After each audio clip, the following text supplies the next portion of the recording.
എൻസൈക്ലോമിക്സിൻ്റെ പുതിയൊരു വീഡിയോയിലേക്ക് നിങ്ങൾക്ക് ഏവർക്കും സ്വാഗതം. ഈ വീഡിയോയിലൂടെ നിങ്ങളുമായി ഷെയർ ചെയ്യുന്നത് സംസ്ഥാനത്തെ വീടുകളുടെയും വാണിജ്യ കെട്ടിടങ്ങളുടെയും നമ്പർ 2026 ജനുവരി മാസത്തിൽ മാറുവാനായിട്ട് പോവുകയാണ്.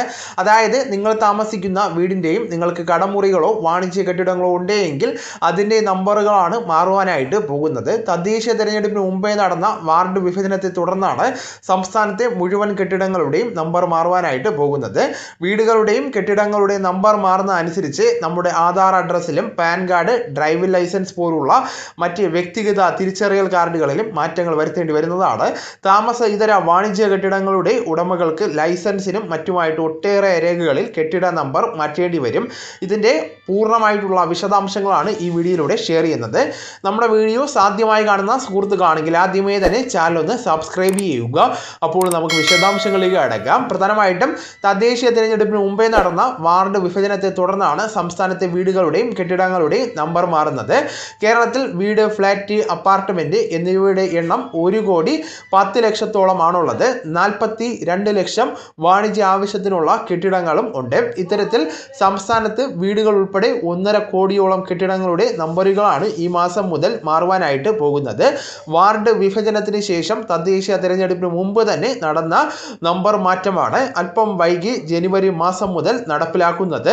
തദ്ദേശീയ വകുപ്പിന്റെ സേവനങ്ങൾ നൽകുന്ന സ്മാർട്ട് ആപ്ലിക്കേഷനിൽ നമ്പർ ക്രമീകരിക്കുവാനുള്ള സൗകര്യം ഏർപ്പെടുത്തിയിട്ടുണ്ട്. അതായത് കോർപ്പറേഷനുകളും നഗരസഭകളും പഞ്ചായത്തുകളുമാണ് കെട്ടിട നമ്പറിന്റെ മാറ്റം നടപ്പിലാക്കേണ്ടത്. അതിനുള്ള മാർഗനിർദ്ദേശങ്ങളും നൽകിയിട്ടുണ്ട്. 1-ാം വാർഡിലെ 1-ാം നമ്പർ കെട്ടിടമെന്ന് സൂചിപ്പിക്കുന്ന തരത്തിൽ 1/1 എന്ന മാതൃകയിലാണ് കെട്ടിട നമ്പറുകൾ നൽകുന്നത്. ആദ്യത്തെ ഭാഗം വാർഡിനെയും തുടർന്നുള്ളത് കെട്ടിടത്തെയും സൂചിപ്പിക്കുന്നു.